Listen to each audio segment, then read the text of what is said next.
Un chasquido seco resonó en el espacioso salón, un sonido más gélido que el suelo de mármol sobre el que estaba arrodillada. Estaba arrodillada aquí, en mi propia villa, pero me sentía como una rea esperando sentencia. Mi mejilla izquierda ardía, y el sabor metálico de la sangre comenzaba a filtrarse por la comisura de mis labios, pero apreté los dientes, decidida a no dejar escapar ni un solo gemido de debilidad. Frente a mí, en el costoso sofá de diseño italiano, estaba Javier, mi marido. Tenía las piernas cruzadas, con una expresión tan indiferente como si estuviera viendo una obra de teatro. Acurrucada contra su firme pecho estaba Valeria, su joven y hermosa amante. Se limaba tranquilamente las uñas recién hechas, lanzándome miradas ocasionales, cargadas de burla y triunfo. Sentada en el sillón contiguo, nadie más que mi suegra, Pilar. Pilar dio un sorbo a su infusión y dejó la taza con fuerza sobre la mesa, comenzando su habitual letanía de reproches. Su voz se volvió estridente. Ya lo decía yo, una huérfana sin padre ni madre como tú, que además es estéril, no es digna de entrar en esta familia. Mi hijo Javier debió de estar hechizado para cargar con una desgracia como tú. Bajé la cabeza, dejando que mi cabello cayera para ocultar mis ojos, que ardían de humillación. Huérfana estéril. Llevaba 3 años escuchando esas palabras innumerables veces. Javier, el hombre que yo amaba con todo mi ser, permanecía en silencio. Su silencio era su consentimiento. Hizo un gesto con la mano al corpulento guardaespaldas que estaba de pie detrás de mí. Ni siquiera se molestó en mirarme. Su voz fue cruelmente fría. Abofetéala. Dale 30 bofetadas para que entre en razón y luego haz que firme los papeles del divorcio. El guardaespaldas avanzó sin dudarlo. ¡Sas! Mi mejilla derecha también ardió. Javier comenzó a contar. 2. Caí hacia adelante, pero el hombre me agarró del pelo y tiró de mí hacia atrás, obligándome a permanecer erguida de rodillas. Valeria soltó una risita, su voz tan aguda como un cristal al romperse. Dijo con un tono meloso. Pégale más fuerte, Javier. A una esposa tan insolente como esta hay que darle una lección que no olvide jamás. Cerré los ojos con fuerza, intentando aferrarme al último resquicio de dignidad que me quedaba. Recordé el día en que Javier me pidió matrimonio, cuando él era apenas un director de sucursal, no el poderoso presidente del Grupo Soler que es ahora. Me tomó la mano, con los ojos llenos de amor. Me dijo, Elena, no me importa que seas huérfana, solo te necesito a mi lado para construir mi carrera juntos. Esas palabras, que una vez fueron miel, ahora eran un veneno amargo. Le creí. Usé 3 años de mi juventud, todo lo que sabía, para apoyarlo en la sombra, ayudándole a llegar a donde está hoy. Pero cuando alcanzó el éxito, lo que recibí no fue gratitud, sino traición y humillación. 15, 16. El conteo de Javier era monótono, sin emoción alguna. Se había transformado por completo. Ya no era mi Javier, sino un extraño, un demonio con la máscara de mi marido. Mi cabeza daba vueltas, estaba a punto de desmayarme. 30. La última bofetada cayó con tal fuerza que me derrumbé en el suelo. El guardaespaldas retrocedió, cuadrándose como si hubiera completado una misión importante. Todo ante mis ojos se volvió borroso. Solo escuchaba las risas y las conversaciones animadas. Javier se levantó, arrojando un fajo de papeles y un bolígrafo justo delante de mí. Eran los papeles del divorcio. Los tenía preparados. Su voz seguía siendo glacial. Firma y lárgate de mi casa. No te corresponde nada de los bienes. Considéralo mi caridad por 3 años de comida y techo. Tras decir esto, rodeó la cintura de Valeria con el brazo y salió tranquilamente con Pilar. Se dirigían a una fiesta importante. La fiesta para celebrar el nuevo contrato cuyo plan estratégico yo había pasado 3 noches en vela perfeccionando. Al pasar a mi lado, Pilar se detuvo, frunció los labios y dijo, «Asegúrate de limpiar bien el suelo. Tu sangre lo está ensuciando todo». La puerta se cerró de golpe. El sonido seco de la cerradura fue como el último martillazo sobre la tapa de mi ataúd, enterrando mi matrimonio. Seguía tendida en el suelo de mármol. El frío se filtraba a través de mi fino vestido de seda, calándome hasta los huesos. El dolor punzante de mis mejillas se extendía por toda mi cabeza. Pero ¿cómo podía compararse el dolor físico con la agonía que desgarraba mi corazón? Me arrastré, intentando levantarme. Cada pequeño movimiento hacía que mis costillas dolieran. Apoyándome en la pared, caminé tambaleándome hacia el dormitorio. Tenía que irme de aquí, de este infierno. Me miré en el gran espejo del vestidor. Un rostro hinchado y amoratado, el pelo revuelto, sangre seca en la comisura de los labios. ¿Esa era yo? ¿La Elena que Javier una vez había adorado? 3 años de matrimonio que creí dulces como la miel resultaron ser un pantano de amargura. ¿Qué hice mal? Yo, una niña considerada huérfana, casada con Javier, el presidente del Grupo Soler. Pensé que era una cenicienta afortunada. Me dije a mí misma que debía vivir bien, hacer todo por él. Pero me equivoqué. La verdad es que el Grupo Soler había llegado a donde estaba en gran parte gracias a mí. Usé mis contactos en secreto, mis conocimientos para trazar estrategias, negociar contratos, resolver problemas legales, pero Javier nunca lo reconoció. Vio mi inteligencia como una amenaza, mi ayuda como algo que se le debía por derecho. Él solo quería una esposa bonita, sumisa y obediente, no una socia brillante. Cuando lo tuvo todo, me convertí en una espina clavada en su costado. De repente recordé a mi padre. No, no soy huérfana. Tengo un padre, un hombre al que amo y temo a partes iguales. Mi padre es el general, un hombre que ha pasado toda su vida en el ejército, recto y estricto. El día que decidí casarme con Javier, mi padre fue el único que se opuso. Todavía recuerdo aquella noche en su despacho, lleno del olor a libros viejos. Me miró con sus ojos severos. Elena, ese tal Javier no es de fiar. Hay demasiada ambición en su mirada. No confío en él. En aquel entonces, cegada por el amor, discutí con él.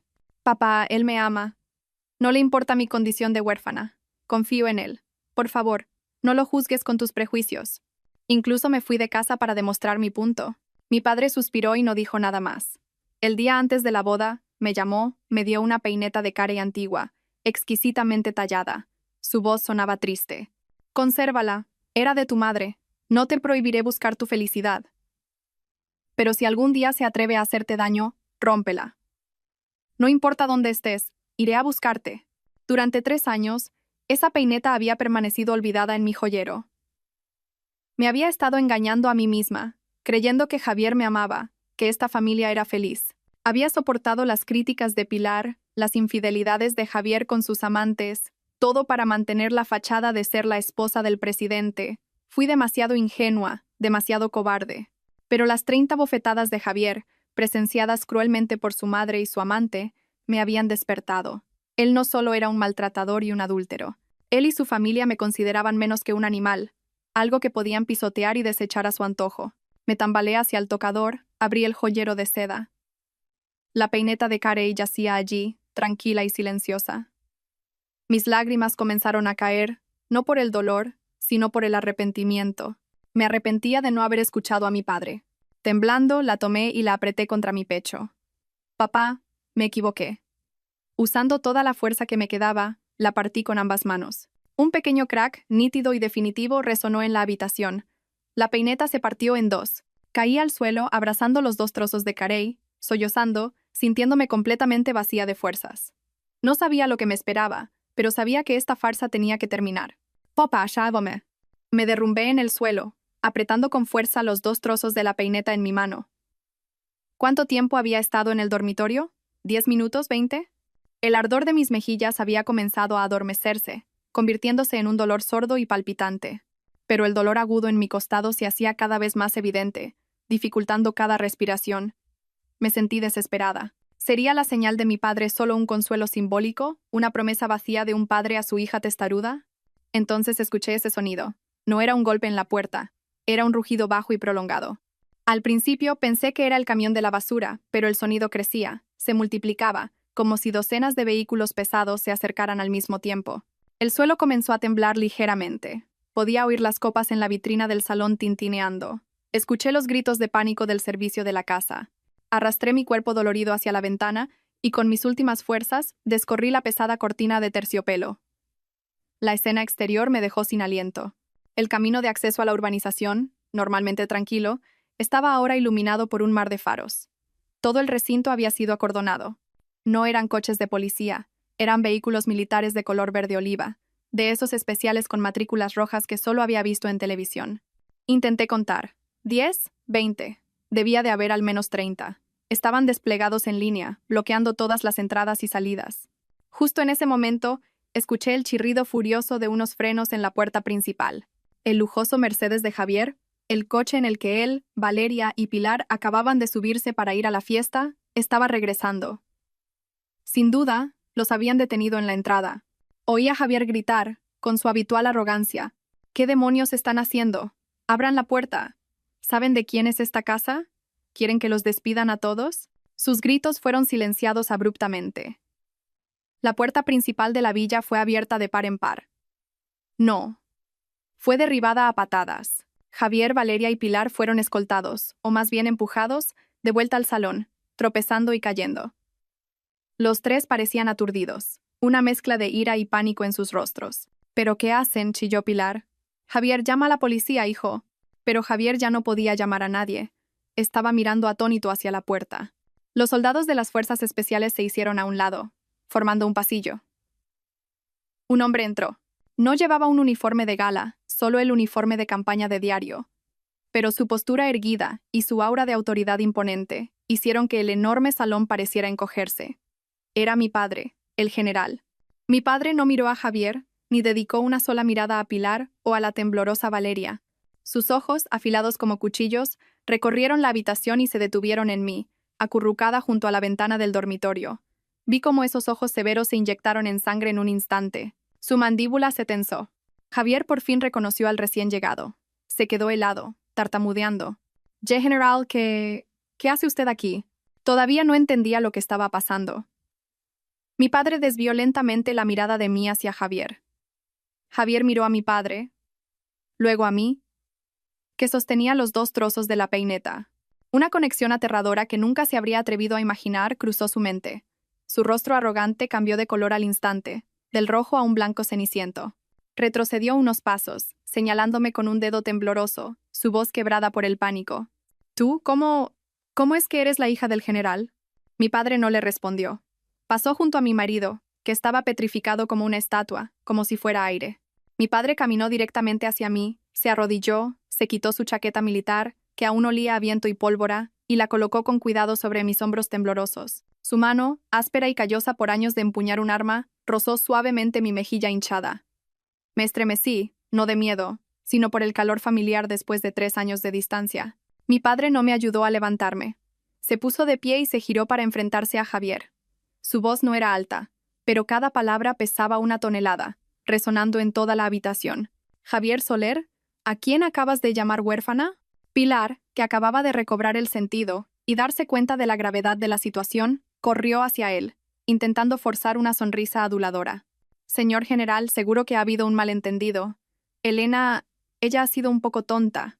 Cierra la boca, rugió mi padre. Un rugido de poder contenido durante años. Tanto Pilar como Valeria retrocedieron, aterrorizadas. ¿Quién te ha dado permiso para pronunciar el nombre de mi hija?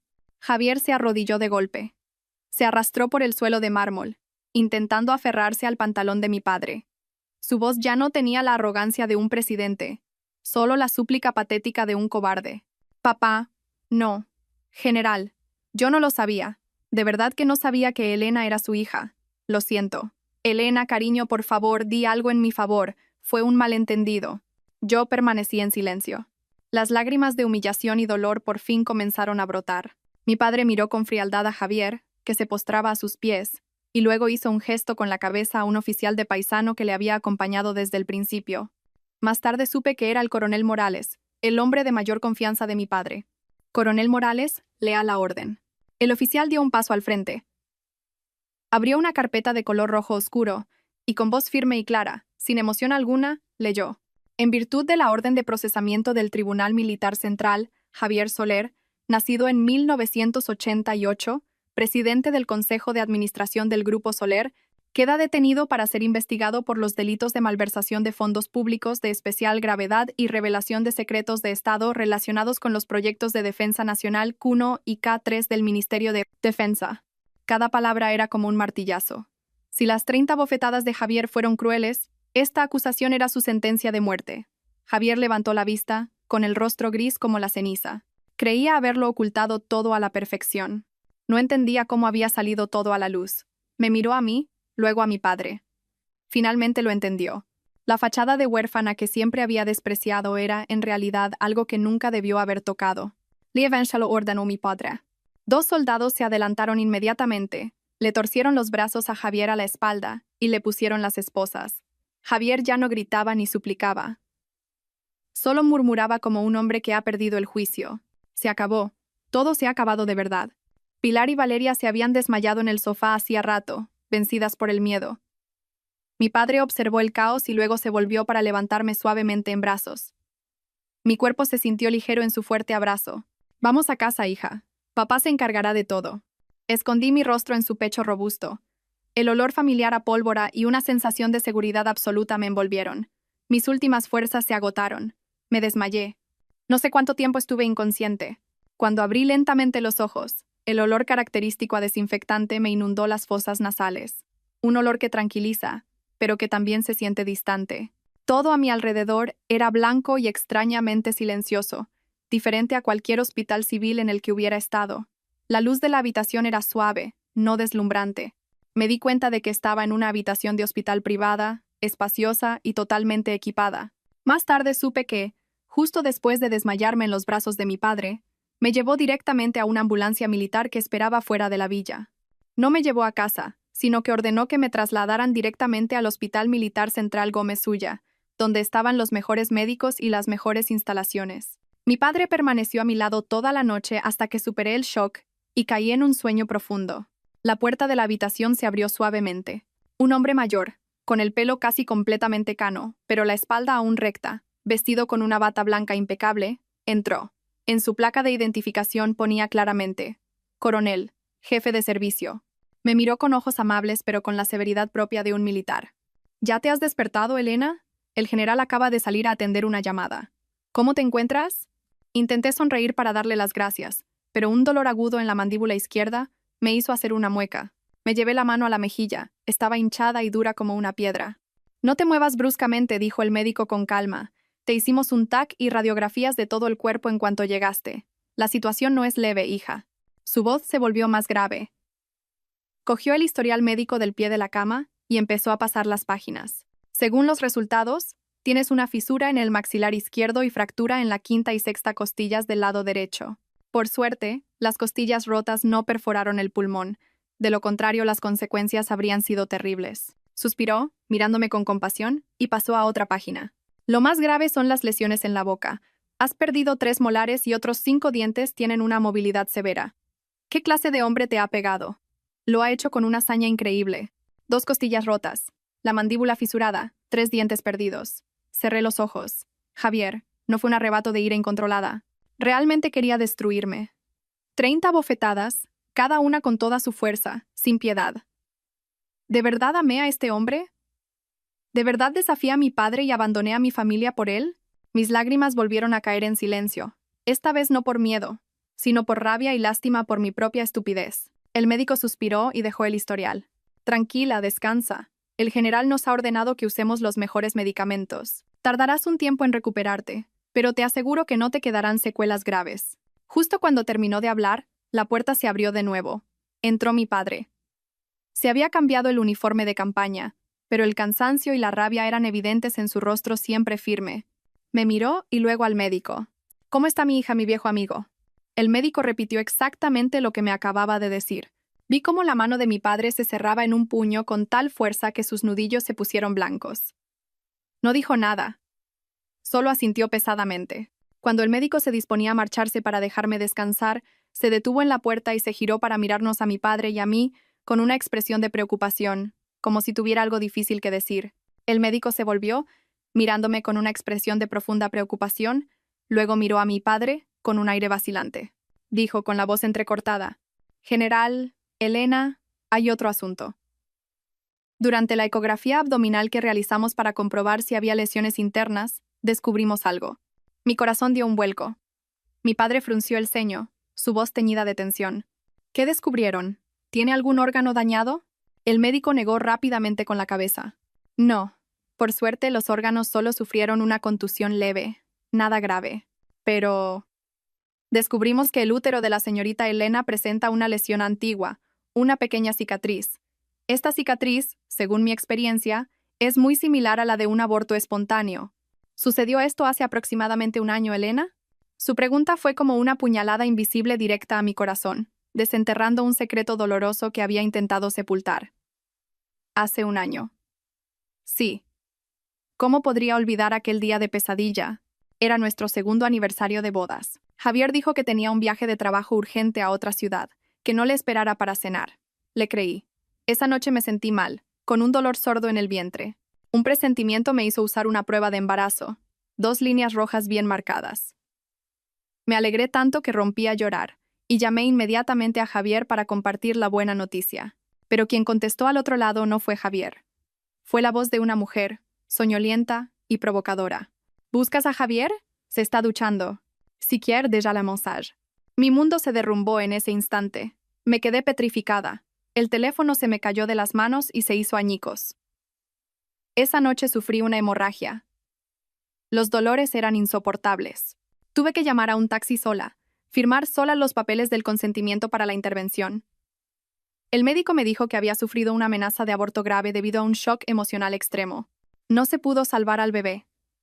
Perdí a mi primer hijo cuando apenas tenía 8 semanas. Cuando Javier regresó, no dije nada, no lloré, no monté una escena. Elegí el silencio, ocultándoselo a él, e incluso a mi padre. Tenía miedo. Miedo de que si armaba un escándalo, Javier me dejaría. Fui tan estúpida que intenté aferrarme a un marido que me había traicionado, sin darme cuenta de que mi silencio y mi sumisión habían matado a mi propio hijo. Las lágrimas brotaron, incontenibles. Miré a mi padre, mi voz quebrada por los sollozos. Es verdad, hace un año perdí al bebé. Lo siento, papá, te lo oculté. Mi padre se quedó de piedra. Estaba inmóvil. Sé que podría haberse preparado para que su hija fuera maltratada, traicionada, pero nunca se habría preparado para esta verdad. Se acercó, su mano, siempre tan firme, ahora temblaba. Temblaba más que cuando escuchó que tenía los huesos rotos. Me acarició el pelo, su voz rota por el dolor. Elena, hija mía, ¿por qué? ¿Por qué no me lo dijiste? Yo solo podía llorar. ¿Qué podía decir? El médico, al ver la escena, inclinó la cabeza respetuosamente ante mi padre y salió de la habitación, dejándonos a solas. Mi padre se sentó al borde de la cama. No dijo una palabra más, solo apretó mi mano con fuerza, pero a través de ese apretón pude sentir una furia 1000 veces mayor que la que mostró en la villa. Era una furia ardiente capaz de quemarlo todo. Se giró hacia la puerta. Su voz se endureció al dar una orden al soldado que estaba de guardia, a quien ahora reconocí como el coronel Morales, su oficial de confianza. Morales, active el plan B inmediatamente.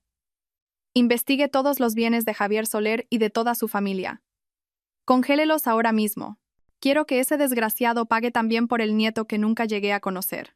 La atmósfera en la tranquila habitación del hospital se volvió densa, como si hubieran succionado todo el aire. La orden tajante de mi padre todavía resonaba en el pasillo. El coronel Morales, a quien solo conocía de vista por haber acompañado a mi padre en algunas ocasiones, inclinó la cabeza. Entendido, mi general. Lo pongo en marcha de inmediato. El sonido de sus botas militares se alejó a toda prisa. Mi padre se quedó de espaldas a mí durante un largo rato. Sus anchos y fuertes hombros, los mismos que siempre pensé que podían sostener el cielo, ahora temblaban violentamente. Su furia era como un volcán, no en erupción ruidosa, sino ardiendo en silencio, capaz de devastarlo todo desde dentro. Cuando se giró casi no lo reconocí. Sus ojos estaban inyectados en sangre, no por llorar sino por la ira. Me miró, su voz ronca y llena de autorreproche. ¿Por qué? ¿Por qué me lo ocultaste, Elena? Soy tu padre. Solo sé. Tenía miedo de que Javier me dejara. Si armaba un escándalo, tenía miedo de perderlo. Tenía miedo. No pude continuar. ¿Miedo de qué? ¿De perder a un hombre que me había traicionado, que había renegado cruelmente de su propia sangre? ¿Hasta qué punto había sido estúpida? Mi padre negó con la cabeza. Levantó su mano áspera y callosa para secarme las lágrimas. Hija tonta, lo que tenías miedo de perder en realidad nunca te perteneció. Es un desgraciado. Apretó los dientes, cada palabra un silbido. Al principio solo iba a detenerlo por malversación, por atreverse a tocar los proyectos de defensa. Llevaba 3 meses investigándolo en secreto, solo esperando la prueba final. Hizo una pausa. Sus ojos se posaron inconscientemente en mi vientre, donde una vez albergó una pequeña vida. Pero no imaginé que no solo era un corrupto. Es un ser sin humanidad. Él mató indirectamente a mi nieto. No, papá, dije apresuradamente, tratando de defender mi propia y errónea elección. Fue mi culpa, me caí, fue el shock. ¿Habrías sufrido ese shock si él no te hubiera traicionado? Me interrumpió mi padre, su voz tajante. Si hubieras sido un marido decente, ¿habrías tenido que soportar ese dolor sola durante un año entero? Las 30 bofetadas de ayer fueron solo la gota que colmó el vaso. Pero la muerte de ese bebé, ese es el crimen imperdonable. Mi padre se levantó y empezó a caminar de un lado a otro de la habitación. Su agitación me asustó aún más. Coronel Morales, llamó en voz alta. El coronel Morales apareció de nuevo al instante, como si hubiera estado esperando justo detrás de la puerta. Además del plan B, ordenó mi padre, su voz ahora calmada, pero una calma más aterradora que cualquier arrebato de ira, reúna todo el expediente médico sobre el aborto espontáneo de mi hija hace un año. Póngase en contacto con ese hospital civil. Quiero añadir el cargo de lesiones indirectas con resultado de grave perjuicio. Quiero que pague por cada uno de sus crímenes. Entendido, mi general. El coronel Morales recibió la orden y se retiró. Mi padre se volvió hacia mí. Su mirada se había suavizado un poco, llena de dolor. Elena, descansa. Te prometo que el final de todo esto será muy satisfactorio. Los días siguientes permanecí en el hospital militar. Aquella habitación especial era como un oasis, protegiéndome de la tormenta exterior. Mi padre venía a verme todos los días, aunque solo fueran 15 minutos apresurados entre reuniones tensas. No hablaba mucho del caso, solo me decía que descansara y comiera bien. Toda la información me llegaba a través del coronel Morales. Mi padre le había asignado la tarea de protegerme y mantenerme al día de la situación. Y el primer acto de esta purga tuvo lugar en la propia villa de Javier. Según me contó más tarde el coronel Morales, pude imaginar el patético derrumbe de la mujer que siempre se había autodenominado la señora del presidente. Después de que se llevaran a Javier, tanto Pilar como la amante, Valeria, fueron retenidas en la villa para ser interrogadas, pero en habitaciones separadas. Pilar, al despertar de su desmayo, ya no mostraba el miedo inicial. Volvió a su verdadera naturaleza, arrogante y escandalosa. ¿Qué están haciendo?, gritó a las dos investigadoras. Esto es un asunto de familia. Mi hijo y su mujer discutieron, el suegro defiende a su hija. ¿Por qué se meten? Suéltenme. ¿Saben los contactos que tiene mi hijo? ¿Quieren que las despidan a todas? Seguía pensando que esto era solo una advertencia porque Javier había tenido la mala suerte de pegarle a la hija de un general. Seguía confiando en el poder del dinero y en la red de influencias que Javier había presumido de construir.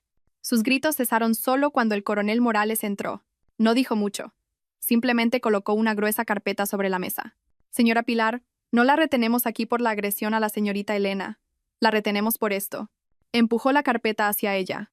No eran fotos de la infidelidad de Javier, sino una serie de extractos bancarios, documentos de transferencias internacionales y escrituras de propiedad de casi una docena de casas y terrenos, todos a nombre de Pilar Montes.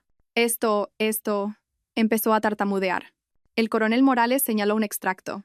En los últimos 3 años ha utilizado su cuenta personal para recibir dinero de los subcontratistas del Grupo Soler. Luego, transfirió ese dinero a una cuenta en Suiza. Eso se llama blanqueo de capitales. La suma asciende a más de 20 millones de euros. Luego señaló otra carpeta. También ha utilizado el dinero de Javier, dinero obtenido de la malversación, para crear una red de préstamos usureros con intereses desorbitados. Al menos 3 personas se han suicidado por no poder pagarle sus deudas. El rostro de Pilar se volvió lívido, sin una gota de sangre. No es verdad. Fue Javier quien me pidió que pusiera las cosas a mi nombre. Yo no sé nada. Soy una mujer mayor, ¿qué sé yo de bancos? ¿No lo sabe? El coronel Morales sonrió con desdén. Entonces, ¿los viajes de compras a París cada mes, los casinos de Macao que frecuentaba, tampoco los conoce? Su hijo, Javier Soler, lo ha confesado todo. Ha declarado que usted era la cerebro, la que gestionaba su caja negra. Es usted cómplice de encubrimiento y blanqueo de capitales. Pilar se quedó atónita.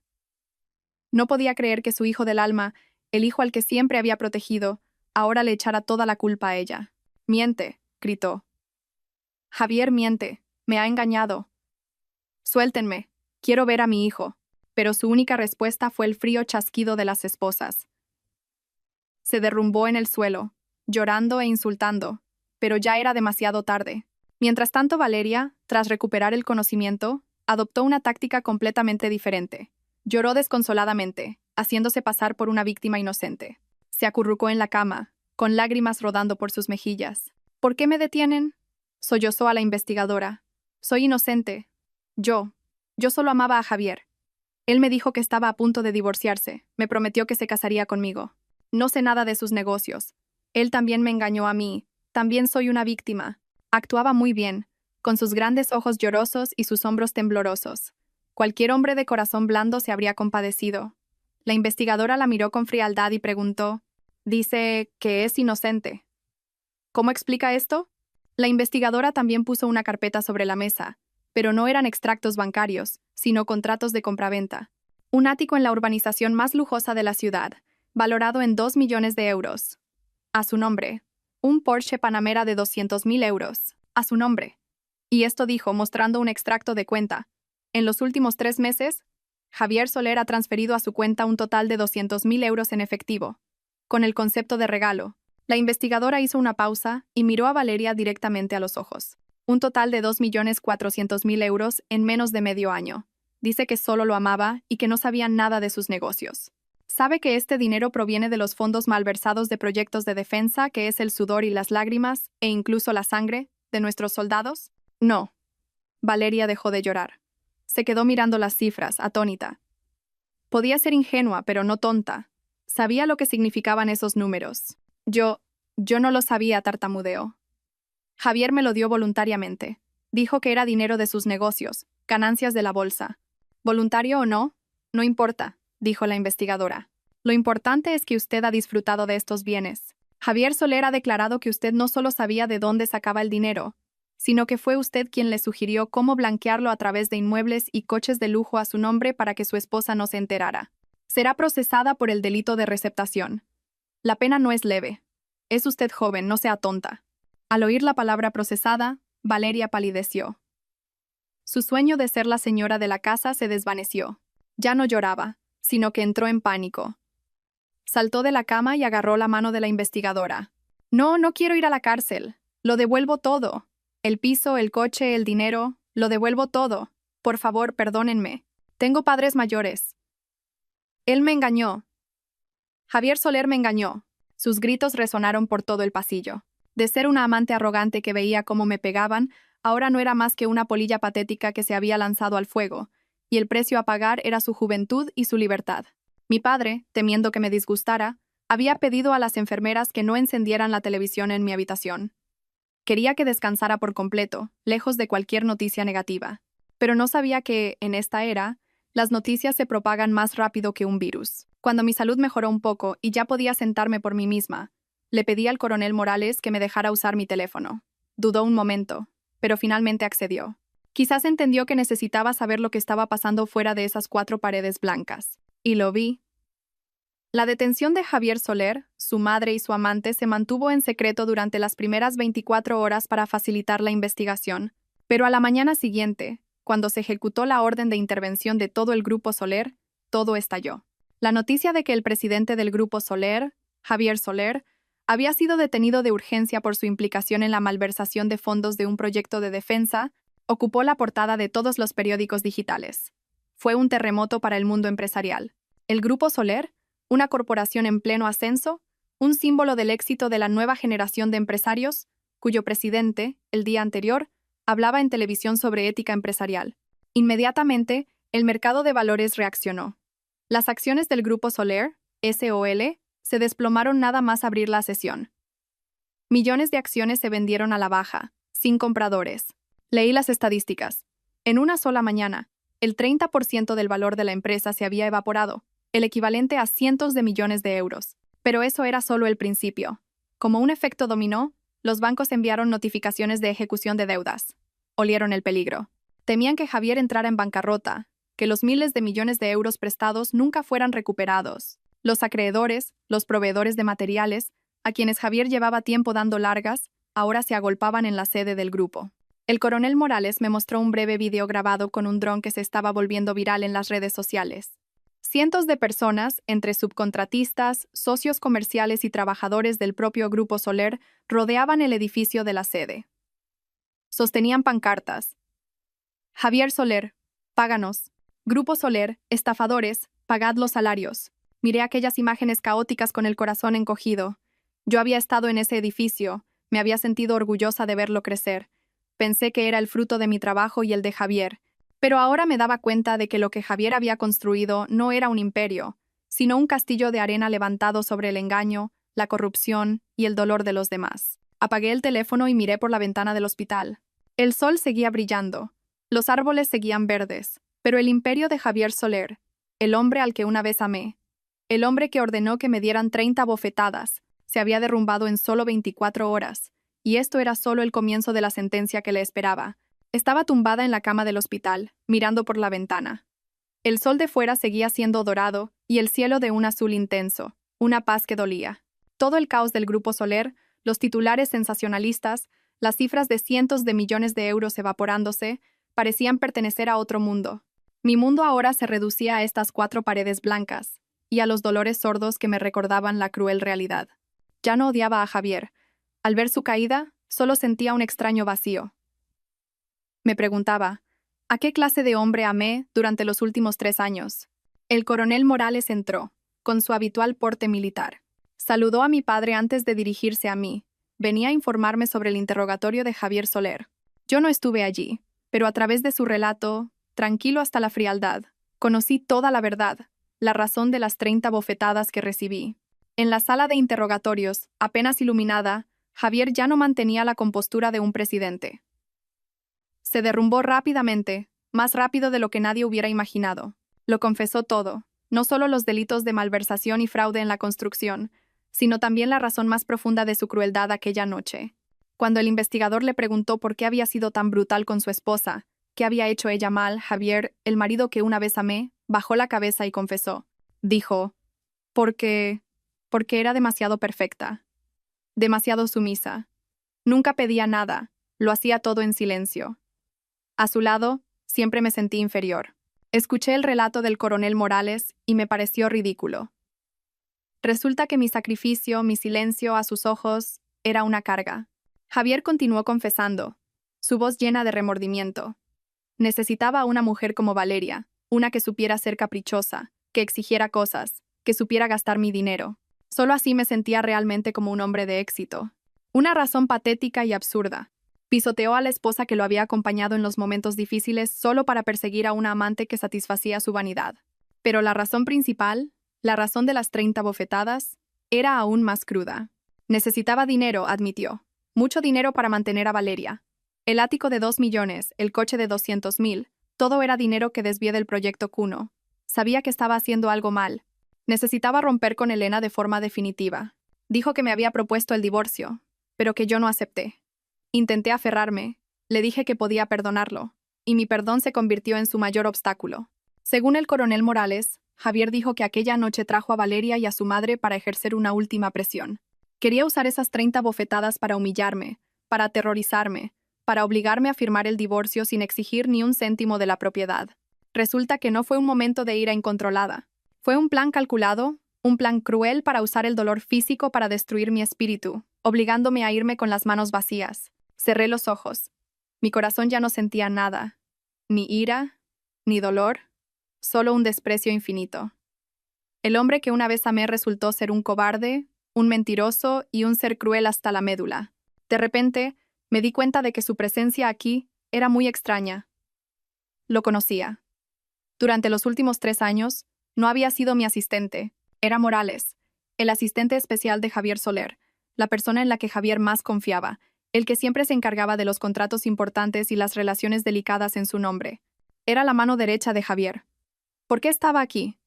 ¿Por qué vestía un uniforme militar? ¿Por qué llamaba a mi padre mi general con tanta familiaridad? Abrí los ojos y miré fijamente al hombre que tenía delante. Mi voz salió ronca. Señor Morales, no entiendo. ¿No es usted un hombre de Javier? El coronel Morales me miró, y por primera vez, sus ojos normalmente fríos mostraron un matiz de gentileza. Inclinó ligeramente la cabeza. Señorita, nunca he sido un hombre de Javier Soler. Se acercó dejando la carpeta sobre la mesita. Mi nombre completo es Alejandro Morales, coronel del Cuerpo de Investigación. Soy el edecán del general. Hace 3 años, cuando usted decidió casarse, el general me ordenó que me infiltrara y trabajara junto a Javier Soler con la misión principal de protegerla. Mi mundo se puso patas arriba. Estaba atónita.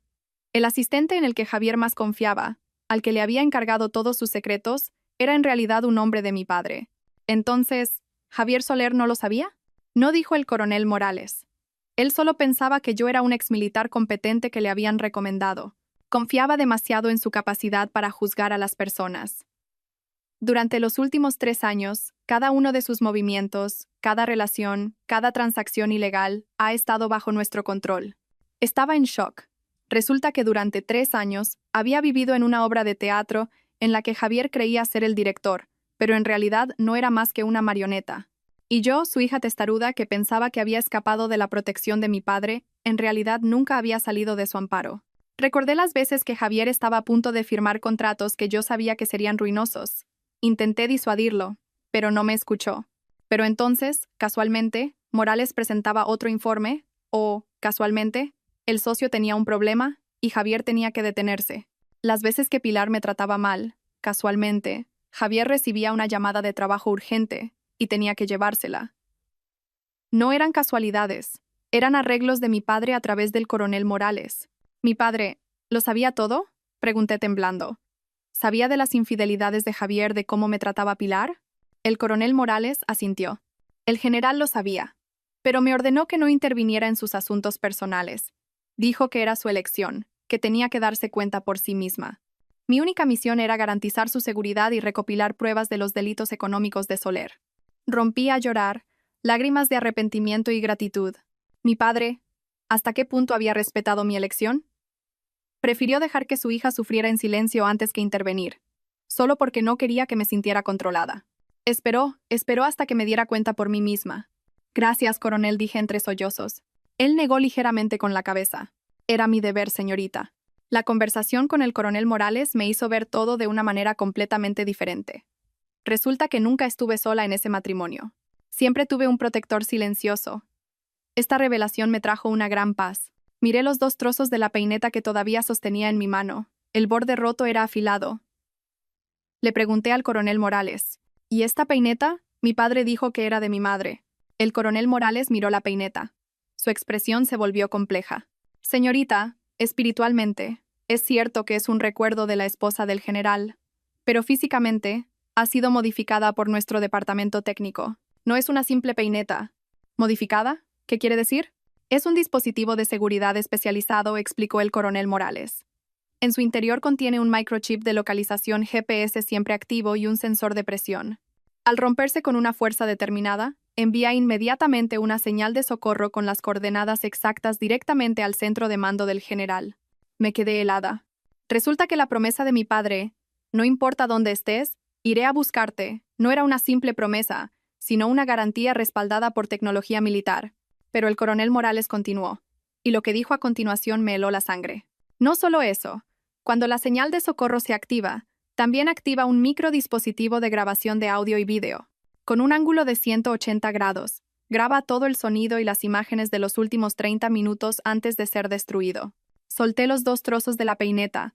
Todo mi cuerpo temblaba. ¿Grabación de audio y vídeo? ¿Los últimos 30 minutos? Así es, señorita, confirmó el coronel Morales. El sonido de las 30 bofetadas, todas las palabras de Javier Soler, de la señora Pilar y de la amante Valeria, se han grabado con total claridad. Es una prueba irrefutable. De repente lo entendí.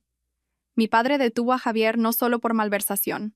Lo detuvo por sus crímenes económicos, pero lo que le hizo bajar el telón de inmediato fue la señal de esta peineta. ¿Por qué? ¿Por qué mi padre no intervino antes?, pregunté con la voz quebrada. Si ya sabía que Javier estaba cometiendo delitos, ¿por qué esperar hasta ahora? El coronel Morales me miró con comprensión. El general investigaba a Soler por delitos económicos, que son graves. Las pruebas estaban casi completas, pero no tenía ninguna razón para intervenir en sus asuntos familiares. Prometió respetar su elección. Temía que si actuaba demasiado pronto, Soler no mostraría su verdadera cara, y usted pensaría que su padre estaba saboteando la felicidad de su hija. Hizo una pausa, su voz se volvió más grave. Pero la agresión de anoche cruzó todos los límites. Ya no era un asunto familiar. Era un acto de lesiones dolosas y amenaza de muerte, grabado con pruebas claras. Además, le demostró al general que la vida de su hija estaba en peligro. No podía esperar ni un segundo más. Me cubrí la cara. Las lágrimas volvían a brotar. Ya lo entendía. Mi padre había esperado pacientemente. Había soportado el dolor de ver a su hija ser maltratada, solo porque me respetaba. Pero cuando Javier se atrevió a ponerme una mano encima, esa paciencia se hizo añicos. Las 30 bofetadas no solo me golpearon a mí, sino que golpearon directamente el corazón de mi padre. Pasó una semana y me sentí renacer. Bajo el cuidado especial de los médicos militares, mis heridas físicas se curaron rápidamente. Las costillas dolían menos. La fisura de la mandíbula se estabilizaba. Solo quedaban los 3 dientes perdidos, que requerirían un implante más adelante. Pero mis heridas emocionales, gracias a la verdad revelada, también comenzaban a cicatrizar. Ya no era Elena, la esposa del presidente, siempre temerosa. Era Elena, la hija del general. Cuando ya podía caminar lentamente por la habitación, el coronel Morales vino a informarme de que Pilar, la madre de Javier, estaba en detención preventiva y pedía verme insistentemente. ¿Quiere verme? Me sorprendí. ¿Para qué?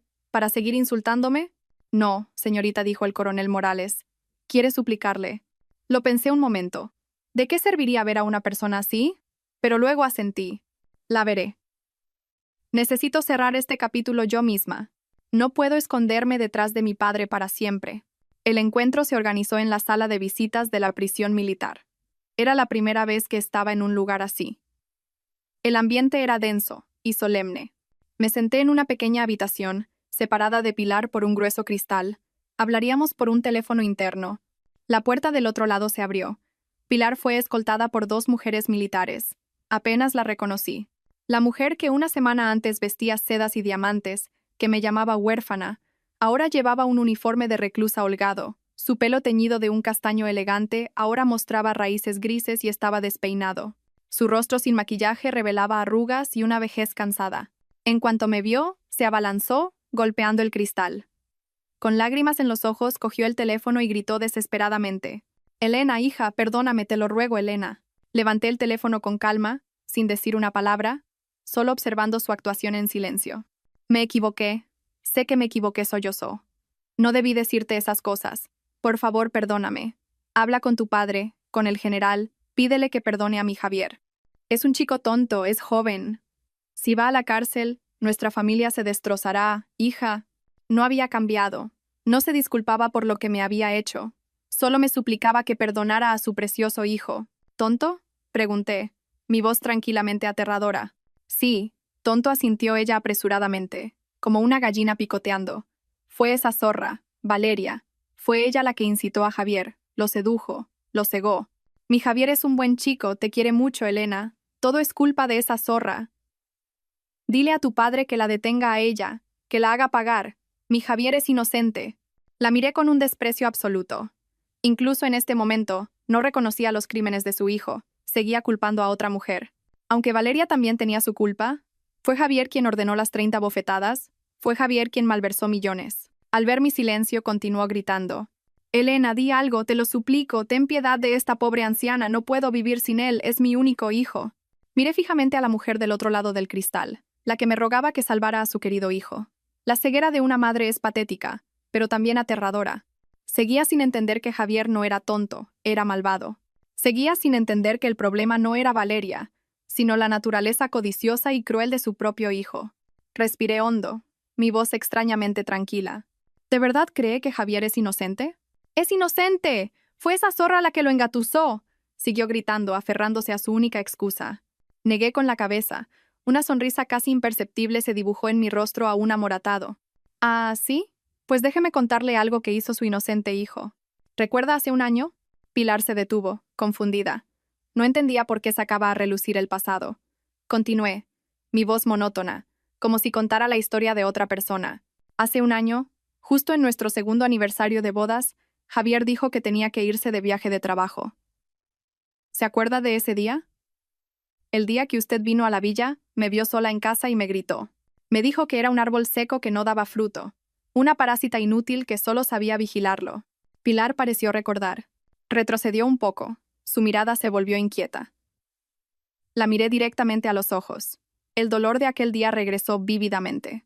Ese día, Javier no estaba de viaje de trabajo. Estaba de vacaciones con su amante, esa misma Valeria de la que habla. Ese día me hice una prueba de embarazo, y supe que estaba embarazada. Iba a llamarle para darle la buena noticia. Me detuve un momento, tragando el nudo amargo en mi garganta. Pero otra mujer contestó el teléfono. Esa noche, justo después de sus insultos y de esa llamada, sufrí un shock y una hemorragia. ¿Lo entiende? Tuve que llamar a un taxi sola, firmar sola los papeles de la operación. Me acerqué al cristal, mirándola con los ojos secos, sin una sola lágrima. Ese día perdí a mi primer hijo, nuestro hijo, un niño de apenas 8 semanas. Usted dije. Mi voz se volvió afilada. Usted dice que no puede vivir sin su hijo. ¿Y mi hijo? ¿Quién me devuelve a mi hijo? Usted, con sus palabras venenosas, y Javier, con su traición, juntos mataron a su propio nieto. Pilar se quedó petrificada. Sus ojos se abrieron como platos, sus manos cayeron, el teléfono se le escapó y quedó colgando. No podía creer lo que acababa de oír. Podía aceptar que su hijo fuera un corrupto, un maltratador, pero no podía aceptar esta verdad. No, no, mientes, tartamudeó retrocediendo hasta chocar con la pared. Mientes para hacerle daño a mi hijo. Eres una mujer malvada. ¿Malvada yo? Sonreí con amargura. La verdad está en el hospital. Puede comprobarlo. ¿Todavía quiere que salve a su hijo? Pilar me miró. La súplica en sus ojos desapareció, reemplazada por un terror absoluto. Se dio cuenta de que todo había terminado de verdad. No solo había perdido a su hijo y su fortuna, sino que era cómplice de la muerte de un nieto que nunca conoció. Lanzó un grito desgarrador, un grito inhumano, y se desplomó en el suelo, convulsionando. Puse el teléfono en su sitio en silencio y me levanté, sin mirar atrás a la escena caótica. Las dos guardias entraron corriendo para atenderla. Me di la vuelta y me fui. No sentía satisfacción, solo agotamiento. Esta deuda era demasiado pesada. Ninguno de nosotros podría pagarla jamás. Volví a mi habitación de hospital con el ánimo por los suelos. El enfrentamiento con Pilar me había agotado. No me sentía feliz por haberme vengado. Solo sentía pena por una vida que había destrozado a su propia familia por su necedad y tiranía. Me tumbé en la cama, intentando dormir, pero su imagen me perseguía. Mi padre vino de visita. Al ver mi mal semblante, se limitó a pelarme una manzana en silencio, sin hacer preguntas. Siempre era así. Respetaba mis silencios, pero siempre estaba ahí cuando lo necesitaba. 2 días después, cuando mi ánimo se había estabilizado, el coronel Morales vino con una nueva situación. Dijo que la amante, Valeria, también detenida, insistía en verme. ¿Verme a mí? Fruncí el ceño. ¿Qué más quiere decir? El coronel Morales vaciló un poco. Dice que ella también es una víctima. Que Javier Soler la engañó sentimentalmente. Dice que perdió su juventud por él.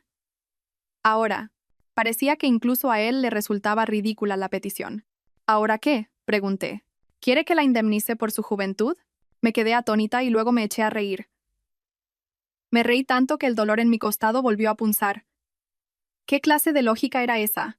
¿Un amante que se sienta arrogantemente a ver cómo el marido de otra persona golpea a su mujer y ahora le exige a esa mujer una indemnización por su juventud? La desfachatez humana realmente no tiene límites. ¿Quién se cree que es?, dije. Mi sonrisa se desvaneció. ¿Cree que le debo algo? Quizás piensa que como usted es la ganadora, la que heredará todo, debería compartirlo, especuló el coronel Morales. No quiero verla, dije con firmeza. No quiero tener nada más que ver con ninguno de ellos. Coronel, le doy plenos poderes para resolver este asunto. No quiero volver a oír ese nombre nunca más. ¿Entendido? Señorita, inclinó la cabeza el coronel Morales. Más tarde, cuando todo hubo terminado, el coronel Morales me contó cómo fue ese encuentro. Fue a la celda de Valeria, vistiendo su impecable uniforme militar. Valeria, a diferencia de una Pilar ya derrumbada, todavía intentaba mantener un aire de arrogancia, a pesar del uniforme de reclusa. Al ver al coronel Morales, levantó la barbilla. ¿Qué pasa? ¿La esposa principal no se atreve a venir a verme? ¿Me tiene miedo? El coronel Morales no dijo nada, simplemente dejó una carpeta sobre la mesa. Señorita Valeria, vengo en nombre de la señorita Elena. Hemos recibido su solicitud de indemnización por su juventud. Pero antes de hablar de eso, echemos un vistazo a esto. Abrió la carpeta, que contenía los mismos contratos. El ático de 2 millones de euros, el Porsche de 200.000 y los 200.000 euros en efectivo. Este es el patrimonio que Javier Soler le transfirió en los últimos 6 meses, ¿correcto? Valeria asintió con altivez. Correcto. Javier me lo dio voluntariamente. Me amaba. El coronel Morales asintió. ¿Sabe usted que la totalidad de estos 2.400.000 euros son producto de la malversación de Javier Soler? Según la ley, se trata de bienes de origen ilícito, y serán decomisados en su totalidad para ser ingresados en el erario público. No recibirá ni un céntimo. La sonrisa de Valeria se congeló en sus labios. Ustedes mienten. Es mío. Él me lo dio. Ese es el primer punto, continuó el coronel Morales, ignorando su pánico. El segundo punto. En la grabación de audio de la peineta de la señorita Elena, se le oye decir claramente, cuando Javier ordenaba que la golpearan: «Pégale más fuerte, Javier». A una esposa tan insolente como esta, Hay que darle una lección que no olvide jamás. Valeria palideció. El coronel Morales la miró directamente a los ojos. Su conducta constituye un delito de inducción a las lesiones dolosas. En calidad de cooperadora necesaria, la señorita Elena ha decidido no retirar la denuncia por este cargo. Sumado al delito de receptación, su pena se estima entre 7 y 10 años de prisión. Cerró la carpeta. Es usted joven. En lugar de exigir una indemnización por su juventud, debería prepararse para hablar con su abogado de oficio. Al oír las palabras prisión y la cifra de 10 años, Valeria perdió toda su arrogancia. Se derrumbó en el suelo, llorando y suplicando, pero el coronel Morales simplemente se dio la vuelta y se fue. Cuando se codicia lo que no es de uno, el precio a pagar es siempre la libertad. Los días siguientes, mi salud se recuperó casi por completo. Los moratones de mi cara desaparecieron. Solo quedaba el dolor sordo donde antes estaban los 3 dientes. Ya podía caminar con normalidad por los jardines del hospital. Mi padre dijo que mañana podría recibir el alta, pero antes de irme, tenía una última cosa que hacer. El día del juicio de Javier y sus cómplices se acercaba. El coronel Morales me informó de que Javier había enviado una solicitud para verme por última vez. Dijo que tenía algo importante que decirme, algo que demostraría su arrepentimiento. Mi padre se opuso. No necesitas volver a verlo. Todo está claro. Verlo solo te hará más daño. Pero yo negué con la cabeza. No, papá. Tengo que ir. Tengo que cerrar esto yo misma.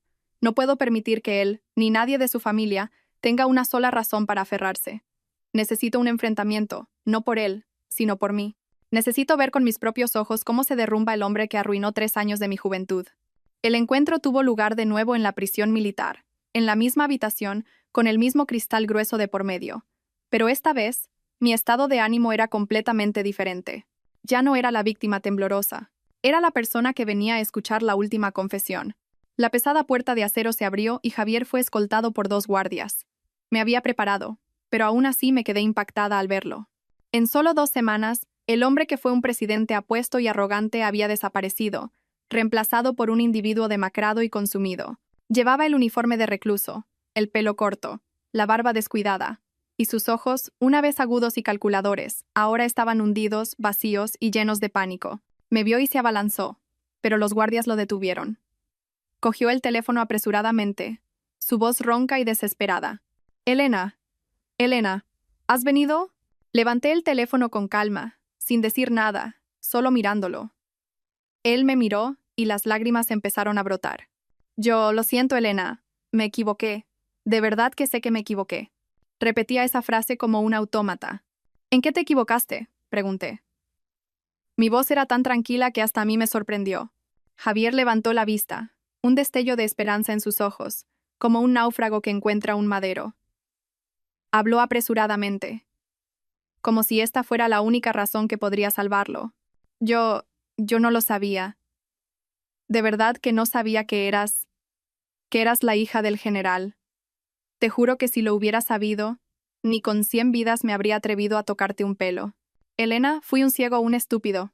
Perdóname, habla con tu padre, con el general, pídele que me perdone esta vez. Escuché esa patética confesión. Mi corazón se heló. Así que esto era lo importante que quería decirme. Este era su arrepentimiento. No se arrepentía de haberme traicionado. No se arrepentía de haberme golpeado 30 veces. No se arrepentía de haber tratado cruelmente a la mujer que construyó su carrera con él. Solo se arrepentía de haberse equivocado de víctima. Se arrepentía de haber tocado a la hija del general. Lo miré, un desprecio infinito creciendo en mi interior. Sonreí con amargura, la primera sonrisa de nuestro encuentro. ¿Ah, sí?, pregunté, mi voz apenas un susurro. Entonces, si de verdad fuera la huérfana que siempre pensaste que era, si no tuviera un padre que fuera general, entonces esas 30 bofetadas me las merecía, ¿verdad, Javier? Mi pregunta, suave pero afilada como un cuchillo, destrozó su última defensa. Javier se quedó atónito, boquiabierto, incapaz de articular palabra. Se dio cuenta de que su disculpa se había vuelto en su contra. Se dio cuenta de que acababa de admitir su verdadera naturaleza. Un cobarde que solo abusa del débil y se arrastra ante el poder.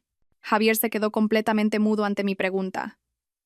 Tartamudeó, intentando buscar otra excusa, pero su mente se había colapsado. Me miró, no con arrepentimiento, sino con la desesperación de un jugador que lo ha perdido todo. «Elena, no digas eso», suplicó, su voz fuera de control. «Habla con tu padre, pídeselo. Seré tu esclavo, me divorciaré de Valeria. Haré que la metan en la cárcel. Solo seré para ti. Te compensaré. ¿Podemos empezar de nuevo? Te lo juro. Miré a ese hombre que balbuceaba incoherencias al otro lado del cristal. De repente, sentí lástima por él. Lástima porque, incluso ahora, pensaba que lo que yo necesitaba era su compensación, la posición de esposa del presidente con la que me había obsequiado durante 3 años. Javier, lo interrumpí, mi voz aún serena. ¿Crees que he venido hoy a escuchar tus disculpas? ¿O tus promesas de empezar de nuevo? Él se calló mirándome expectante. Negué con la cabeza. He venido para decirte que no solo te equivocaste al golpear a la hija del general. Respiré hondo. Era hora de decirlo. No podía dejar que fuera a la cárcel en paz sin saber el verdadero crimen que había cometido.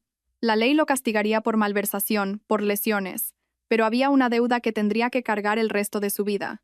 Escúchame bien, dije, acercándome al micrófono, cada palabra clara. No solo me debes 30 bofetadas.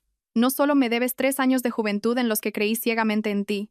Hice una pausa mirándolo fijamente a los ojos desorbitados.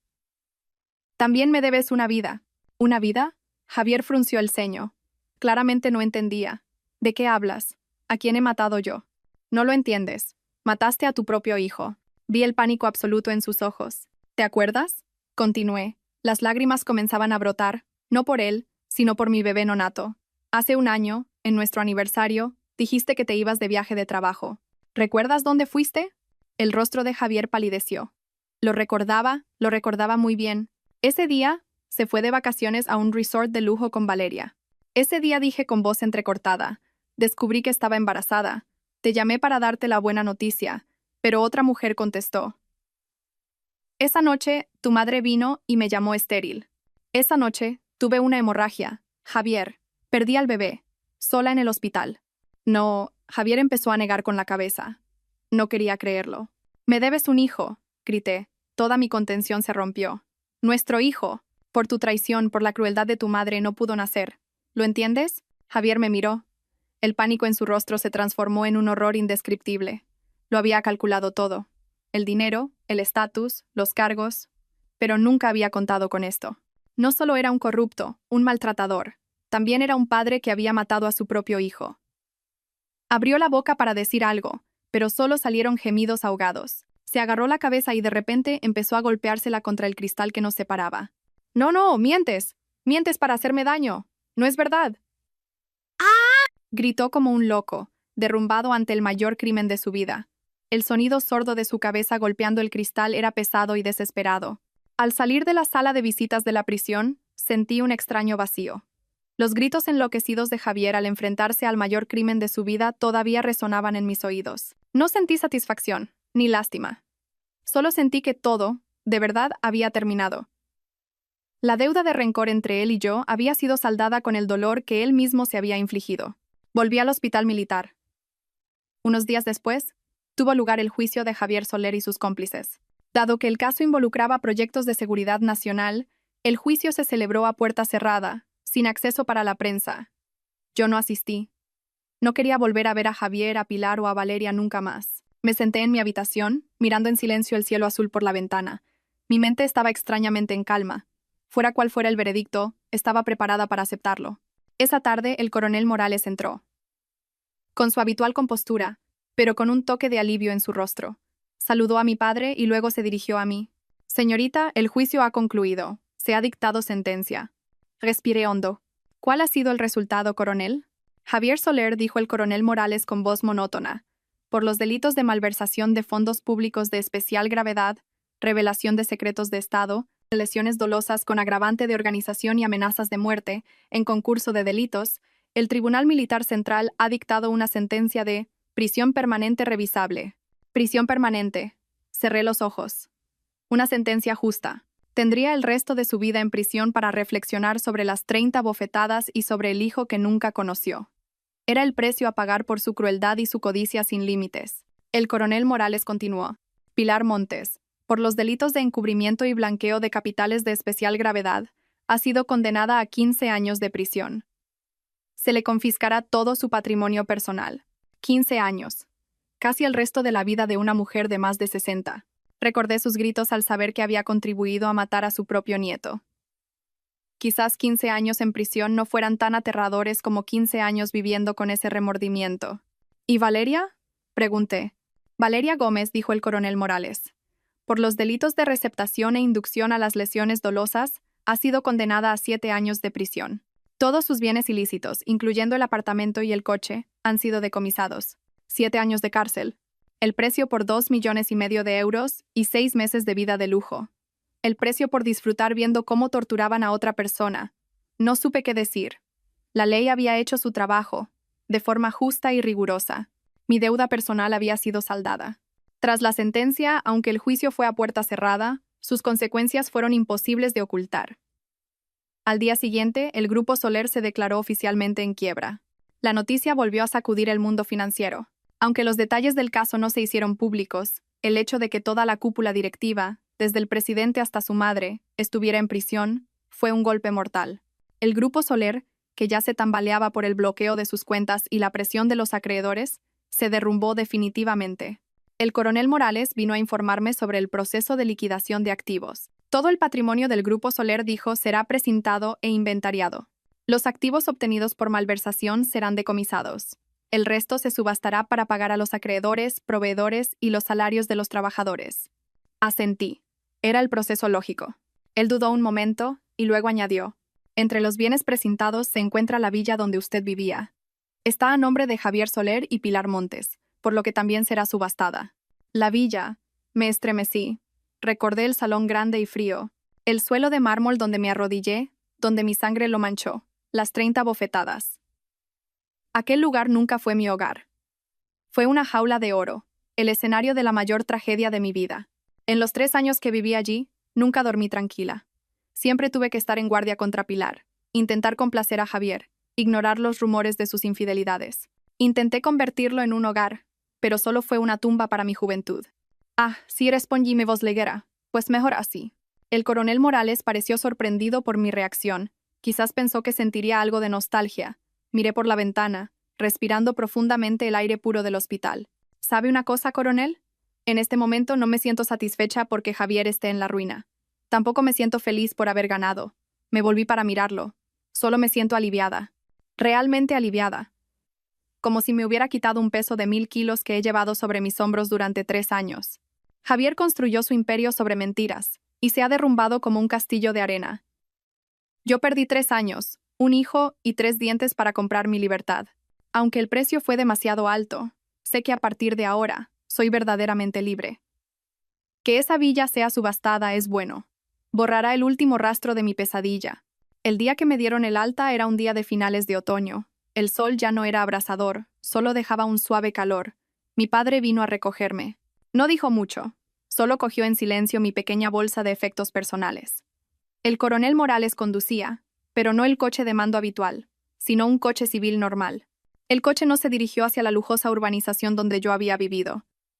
Giró en una pequeña calle arbolada que llevaba a la antigua residencia militar. Aquí era donde yo había crecido.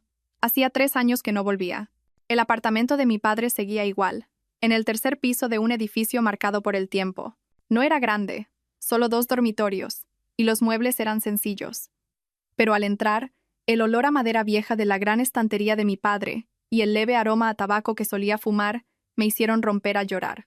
Esto sí era un hogar. Un lugar quizás no rico materialmente, pero siempre tranquilo y cálido. Mi padre dejó la bolsa. Ve a darte una ducha. He hecho la comida, todos tus platos favoritos. Esa cena, solo para los 2, no tuvo manjares exquisitos. Solo un plato de merluza a la vasca, un guiso de lentejas con chorizo y una ensalada. Comida casera, pero comí con un apetito que no había tenido en años, mejor que en cualquier banquete de lujo en casa de Javier. Comimos en silencio, solo se oía el leve tintineo de los cubiertos. Un silencio nada incómodo. Era la comprensión de 2 personas que habían superado juntas una tormenta. Después de cenar, mientras yo recogía los platos, mi padre habló. Estaba sentado en la mesa del salón, encendiendo un cigarrillo. Elena, siéntate. Tengo que hablar contigo. Sentí un nudo en el estómago. Me senté frente a él esperando nerviosa. Mi padre dio una profunda calada y apagó el cigarrillo en el cenicero.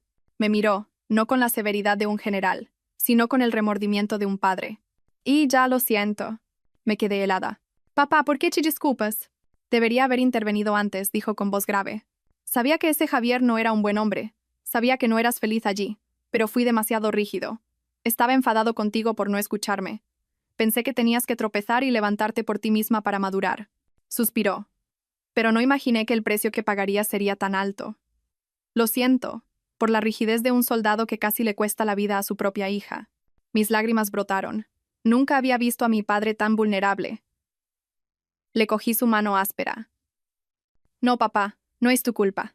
Fui yo la estúpida, yo elegí ese camino. Lo miré a los ojos. Esta es una lección que tenía que aprender por mí misma. Solo que el precio fue un poco alto, repetí mi propio pensamiento. Pero sin esta lección, nunca habría madurado de verdad. Mi padre me miró, su mirada se suavizó, me dio una palmadita en la mano. La tensión que había existido entre nosotros durante 3 años finalmente se disipó. Se quedó en silencio un rato y luego preguntó: «Entonces, ¿qué piensas hacer ahora?». Su pregunta me dejó en blanco. Sí. Javier había sido castigado. El pasado estaba cerrado. Pero, ¿y mi futuro? Una mujer de 28 años, divorciada, con cicatrices físicas y emocionales. ¿A dónde iría? Ya no era la esposa del presidente. Ya no vivía entre lujos, pero me sentía más en paz que nunca. Iba al mercado yo misma, cocinaba comidas sencillas para mi padre y para mí. Por la noche, le preparaba una infusión y me sentaba a escuchar sus historias de antaño, historias que durante 3 años nunca tuve tiempo de escuchar. Una semana después de mi alta, el coronel Morales volvió. Esta vez no venía a informar, sino que traía una gruesa carpeta. La puso sobre la mesa donde estábamos sentados mi padre y yo. «Mi general», señorita, dijo. «Este es el informe consolidado de los activos civiles del Grupo Soler, una vez separados de los proyectos militares». Mi padre asintió, indicándole que continuara. El coronel Morales abrió la carpeta. «La situación es bastante compleja.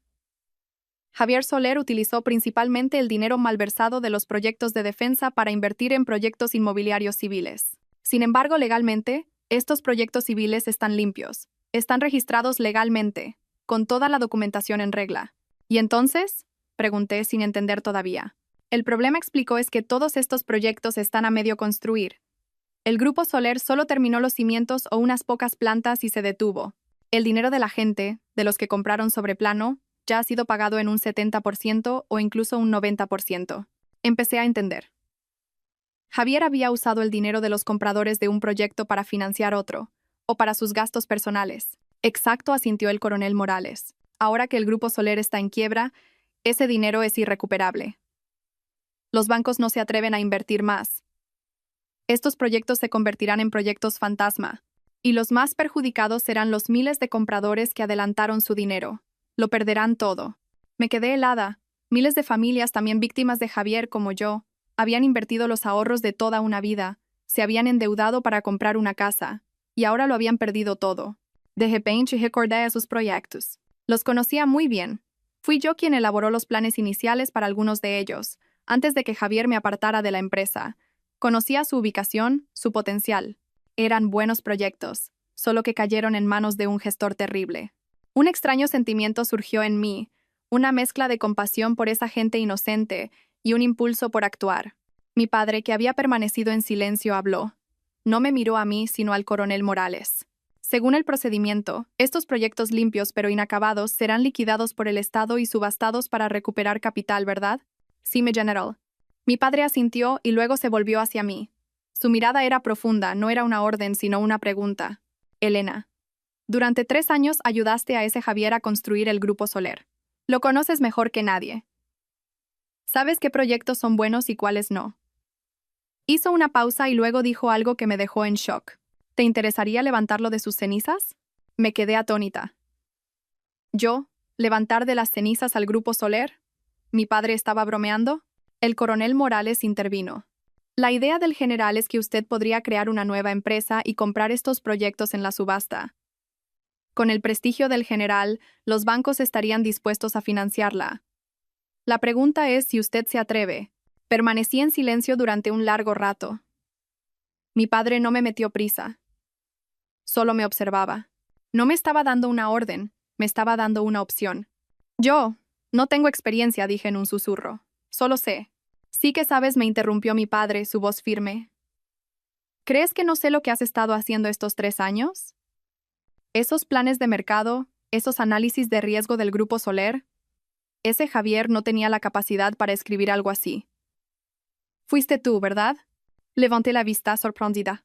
Resulta que el coronel Morales no solo informaba sobre Javier, también informaba sobre mi trabajo. Ese Javier te veía como una muñeca huérfana para decorar, continuó mi padre, su voz teñida de ira, pero se equivocó. Usó el cuchillo más afilado para pelar fruta. No sabía de lo que eras capaz. Pero yo sí. Las palabras de mi padre fueron como un bálsamo para mi alma herida. Era cierto. Durante 3 años, no solo fui una esposa sumisa. Había leído, estudiado, trabajado en la sombra. Javier siempre desestimaba mis ideas, llamándolas pensamientos triviales de mujer. Pero yo sabía, conocía el Grupo Soler mejor que él. Sabía qué proyecto era la columna vertebral y cuál era solo una tapadera para blanquear dinero. Miré a mi padre, luego al coronel Morales. El miedo seguía ahí, pero otro sentimiento, un impulso, comenzaba a crecer. No se trataba de enriquecerse, ni de venganza, porque la venganza ya estaba servida. Era una oportunidad para renacer. Quería demostrar no a Javier, no a mi padre, sino a mí misma, que la mujer huérfana golpeada 30 veces no era inútil. Quería hacer justicia a esos miles de compradores. Respiré hondo. El dolor en mi costado todavía estaba ahí, pero ya no importaba. Puse la mano sobre la carpeta. Lo haré. Mi padre asintió. Una rara sonrisa se dibujó en su rostro severo. Pero continué. No tengo capital y no puedo trabajar con el antiguo equipo de Javier. Necesito un equipo limpio. Mi padre miró al coronel Morales y luego a mí. Del capital no te preocupes. Tú no lo tienes, pero mi prestigio sí. En cuanto al equipo, también lo he preparado para ti. Mi padre no llamó a ningún empresario rico. Llamó a 2 de sus viejos amigos. Uno era el tío Quinto, director general de un banco militar. El otro era el tío Tercero, presidente de una gran constructora estatal, famoso por su integridad. La reunión tuvo lugar en el sencillo salón de mi padre. 2 hombres de pelo cano, que vinieron no como empresarios, sino como viejos amigos, me miraron con compasión y pena. Mi caso, aunque secreto, era conocido en sus círculos. La pequeña Elena suspiró el tío Quinto, el director del banco. Recuerdo cuando era una niña que seguía a su padre al campo de maniobras. ¿Quién iba a decir que le pasaría algo así? Incliné la cabeza a modo de saludo, temblando por dentro. Tenía que presentar mi plan ante estos gigantes, hombres con décadas de experiencia en los negocios. Yo solo era una mujer recién salida de un matrimonio fallido. Pero cuando empecé a hablar, el temblor desapareció. No hablé de beneficios ni de cifras deslumbrantes. Abrí la carpeta del coronel Morales y señalé los proyectos inacabados. Tíos, dije, mi voz aún débil pero clara. Esto no es un plan de negocio para ganar dinero rápido. Es un plan para salvar a la gente. Miles de familias lo están perdiendo todo. Analicé lo que sabía. Los proyectos A, B y C tenían la legalidad en orden y una buena ubicación. Javier había usado el dinero de los compradores del proyecto A para financiar el B, y luego había desviado fondos del C. El problema no eran los proyectos, sino el flujo de caja mal utilizado. Mi plan, dije, es crear una nueva empresa centrada únicamente en terminar estos proyectos residenciales. No necesitamos grandes beneficios, solo cubrir costes y entregar las casas a sus dueños. El tío Tercero, el presidente de la constructora, que había estado en silencio, asintió. El método de Javier era una estafa piramidal. Tu plan es usar el prestigio para crear un nuevo flujo de caja saludable. El tío Quinto miró a mi padre y luego a mí. En teoría, el banco no puede financiar un proyecto muerto. El riesgo es demasiado alto. Hizo una pausa y continuó. Pero confiamos en el prestigio del general. Y este plan no es solo negocio, es bienestar social. Invertiremos no porque vaya a ser rentable, sino porque creemos en ti. El tío Tercero también asintió. La constructora de mi empresa será el contratista principal. Usaremos los mejores materiales y trabajaremos rápido para garantizar la calidad. La gente tiene que ver que no todos en la construcción somos unos ladrones como Javier. Se me llenaron los ojos de lágrimas. No tenía nada más que un plan y sinceridad. Pero mi padre, con el prestigio de toda una vida, me había dado una oportunidad que ningún dinero podía comprar. Al salir de la reunión todavía me temblaban las piernas. Lo había conseguido, los había convencido. Al día siguiente, me sumergí en los trámites legales. Necesitaba un nombre para mi nueva empresa. No quería nada que recordara al Grupo Soler. La prosperidad y el éxito de Javier eran nombres ambiciosos pero falsos. Pensé en el apartamento de mi padre, en la comida sencilla pero cálida, en el anhelo de miles de familias por un hogar. Elegí el nombre Serena, que simplemente significa seguridad y paz. No buscaba riqueza, Solo quería traer paz a los demás y a mí misma. El día de la subasta de los activos del Grupo Soler, yo estaba allí. La sala estaba llena de buitres del sector inmobiliario, esperando comprar terrenos de oro a precio de ganga. Me miraron a mí una mujer desconocida, con curiosidad y cierto desdén. Pero cuando se anunciaron los nombres del tío tercero, de la constructora, y del tío quinto, del Banco Militar, como avalistas de Constructora Serena, todas las miradas de desdén se convirtieron en respeto. Quizás la sombra de mi padre y la caída de Javier eran una advertencia demasiado grande.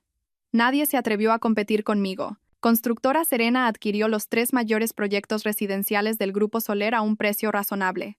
Tenía los proyectos, tenía el flujo de caja, pero no tenía oficina ni personal. Alquilé una pequeña oficina de apenas 30 metros cuadrados en un callejón. No podía malgastar el dinero del banco. El primer día solo estaba yo, una mesa vieja y un portátil. Empezaba desde cero.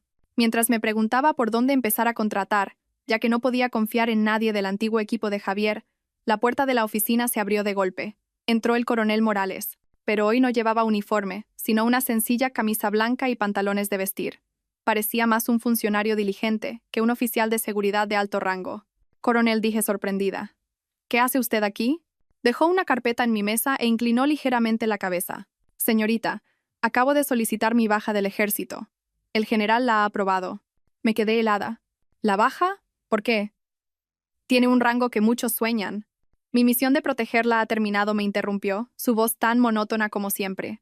Pero creo que Constructora Serena podría necesitar a alguien a cargo del departamento legal y de seguridad si a la jefa no le importa la experiencia de un viejo soldado. Se me llenaron los ojos de lágrimas. Lo entendí. No era su decisión. Era el regalo más grande que mi padre me hacía. No me dio dinero. Me dio a alguien en quien podía confiar ciegamente. Alguien que me protegería de las tormentas del mundo empresarial. Me levanté secándome las lágrimas. Gracias, Alejandro. Pero a partir de ahora no me llames señorita. Llámame Elena. Somos colegas. Él me miró, una sonrisa muy rara y ligera apareció en su rostro serio. Sí, directora. Nuestro viaje comenzó así. Solo 2 personas en una oficina diminuta, con una deuda de cientos de millones de euros sobre nuestros hombros y la esperanza de miles de familias. Si alguna vez pensé que los 3 años viviendo en casa de Javier y soportando a Pilar fueron difíciles, los primeros 6 meses al frente de Serena fueron un auténtico infierno. Alejandro y yo prácticamente vivimos en las obras. Las deudas se acumulaban. El dinero del banco del tío Quinto se liberaba por fases, según el progreso real. Eso significaba que teníamos que trabajar de verdad, rápido y bien. Pero la sombra de Javier era demasiado grande. El primer problema fueron los antiguos subcontratistas. Estaban acostumbrados a la corrupción, a escatimar en materiales con Javier. Cuando tomamos el control, vinieron a la oficina exigiendo que siguiéramos trabajando con ellos. Si no, amenazaban con huelgas y sabotajes en las obras. Luego estaban los viejos contactos de Javier. Aunque él estaba en la cárcel, sus tentáculos seguían activos. Recibíamos amenazas anónimas constantemente. Alguien arrojó pintura a nuestra pequeña oficina. Alguien llamó con voz maliciosa. La hija del general se cree muy lista, ¿eh? Si sabes lo que te conviene, retírate y vive tranquila. Tuve miedo, mucho miedo. Solo era una mujer recuperándome de un trauma enorme. Muchas noches me senté sola en la oficina, llorando de agotamiento y pánico. Pensé en rendirme. Pero Alejandro Morales, o el director Morales como lo llamaba ahora, siempre estaba ahí, mantenía una calma asombrosa. Me decía, «Directora, usted ocúpese de la construcción y las finanzas. De estos parásitos me encargo yo». No sé cómo se encargó de ellos. Nunca pregunté. Más tarde supe que utilizó su red de inteligencia militar para reunir pruebas de las fechorías de esos contratistas y les dio 2 opciones. Retirarse en silencio o seguir el camino de Javier Soler. Lo único que sé es que, a los pocos días, las amenazas cesaron y los contratistas problemáticos desaparecieron. La sombra de mi padre y la red de Alejandro eran mi armadura invisible. Una vez limpios de parásitos, me centré en lo esencial: la calidad. Ya no vestía vestidos de seda ni tacones. Mi día a día consistía en vaqueros, camisa y botas de seguridad. Pasaba más tiempo en las obras que en la oficina. Supervisaba personalmente cada mezcla de cemento, cada armadura de acero. El lema de Javier era beneficio, el mío era serenidad. El mayor problema era la confianza de la gente. Javier los había engañado una vez y no confiaban en nosotros. Formaron grupos, vinieron a la oficina con pancartas exigiendo su dinero. Me llamaban la nueva estafadora. Un día, un grupo de residentes mayores, liderado por un hombre de pelo cano, irrumpió en la oficina. Golpeó la mesa y gritó: ¿Es usted otra estafadora? Promete y luego huye, como ese Javier, ¿verdad? En lugar de discutir, les mostré en silencio los informes de calidad de los materiales y el horario de trabajo de 3 turnos de los obreros. Le dije con sinceridad: Señor, yo no hago promesas, solo trabajo. Yo también soy una víctima de Javier Soler, igual que ustedes. 8 meses de trabajo incesante sin un solo día libre. Finalmente, el primer edificio, la Torre A1, estuvo terminado. Organizamos una sencilla ceremonia de entrega de llaves, sin banderas ni música. Una pareja de ancianos, el mismo hombre que me había gritado, recibió temblando las llaves de su apartamento. Su esposa, una mujer de aspecto bondadoso, me tomó la mano con lágrimas en los ojos. Gracias, Elena dijo con la voz entrecortada. Gracias por devolvernos nuestro hogar. Pensábamos que lo habíamos perdido todo. Miré sus lágrimas de felicidad y las mías también brotaron. Las 30 bofetadas de Javier, el dolor de perder a mi hijo, la traición, todo pareció sanar en ese momento. Pasaron 2 años, tan rápido como un parpadeo y tan lento como un siglo. 2 años suficientes para que los primeros brotes verdes surgieran de las cenizas. Constructora Serena pasó de una oficina de 30 metros cuadrados a una sede más espaciosa. No nos convertimos en un gigante como el Grupo Soler, ni perseguimos proyectos multimillonarios. Nos centramos en terminar lo que Javier dejó a medias. El último edificio de los 3 proyectos fantasma fue entregado, con retraso respecto a las promesas de Javier, pero con una calidad muy superior. Cumplí mi palabra. Miles de familias tenían su hogar. Serena empezó a dar beneficios. Módicos pero limpios, ganados con sudor y honestidad. Ya no era la esposa del presidente con vestidos de seda y tacones. La gente me llamaba directora Elena. Los vaqueros, la camisa y las botas de obra se convirtieron en mi imagen de marca. No era tan rica como antes, pero me sentía más rica que nunca. Rica en paz, en el respeto de los demás y en el amor que había recuperado. Hoy conduzco para visitar a mi padre. El camino hacia la antigua residencia militar sigue arbolado. Mi padre se jubiló oficialmente hace un año. Ya no es el general imponente que cargaba con los asuntos de Estado. Ahora es un hombre sencillo que disfruta de sus bonsáis en el balcón y del pequeño estanque que construyó. Entro en el apartamento. El olor a pescado al horno inunda la cocina. Papá, he vuelto. Mi padre está regando las plantas. Al oírme, se gira con una sonrisa amable. ¿Ya has vuelto? ¿Has terminado todo para venir tan pronto? Sí, papá, sonrío y me arremango para ayudarle. El último proyecto ya está entregado. Me he dado unos días libres. Bien, asiente. Estás muy delgada. Hagas lo que hagas, cuídate. Miro su espalda, ya un poco encorvada, y siento una profunda emoción. En estos 2 años, nunca me preguntó por el negocio, nunca interfirió en ninguna decisión de Serena. Solo ha estado aquí, en esta casa, como un puerto seguro al que volver. Me ha dado lo más valioso, su confianza absoluta. La cena es sencilla, solo nosotros 2, pero llena de risas. Risas de verdad que hacía mucho tiempo que no se oían en esta casa, ni en mi vida. Me doy cuenta de que la felicidad no es vivir en una villa de lujo, sino compartir una comida sencilla con la persona que de verdad te quiere. Mi paz se la debo a quienes me protegen en silencio. Alejandro Morales, o Alejandro a secas, como ya me he acostumbrado a llamarle, sigue siendo el director legal y de seguridad de Serena, mi indispensable mano derecha. Habla poco, pero es meticuloso y fiable. De vez en cuando me pone al día con algunas noticias como un último hilo que me conecta con el pasado. Ese día, tras la reunión de fin de año, Alejandro se quedó en mi despacho. Me sirvió una taza de té de jengibre caliente. Y, con su tono habitual, dijo: «Directora, tengo noticias de la prisión central. Creo que debería saberlas». Dejé los libros de cuentas y lo miré. «¿Qué ocurre?» Javier Soler, empezó Alejandro. «Últimamente está muy inestable. Dicen que sufre una depresión grave, que grita todas las noches, habla en sueños». Alejandro vaciló, buscando las palabras. El funcionario de prisiones dice que no para de repetir una frase: «He perdido a mi hijo, he matado a mi hijo». Me quedé helada. La taza de té se volvió pesada en mis manos. Mis palabras en aquel último enfrentamiento se habían convertido en su sentencia de conciencia, una cárcel eterna más temible que los muros de hormigón. La ley no lo castigó por ese crimen, pero su conciencia no lo perdonó. ¿Y Pilar?, pregunté en voz vaga. Pilar Montes ha envejecido mucho, suspiró Alejandro. Está gravemente enferma. La han trasladado a la enfermería de la prisión.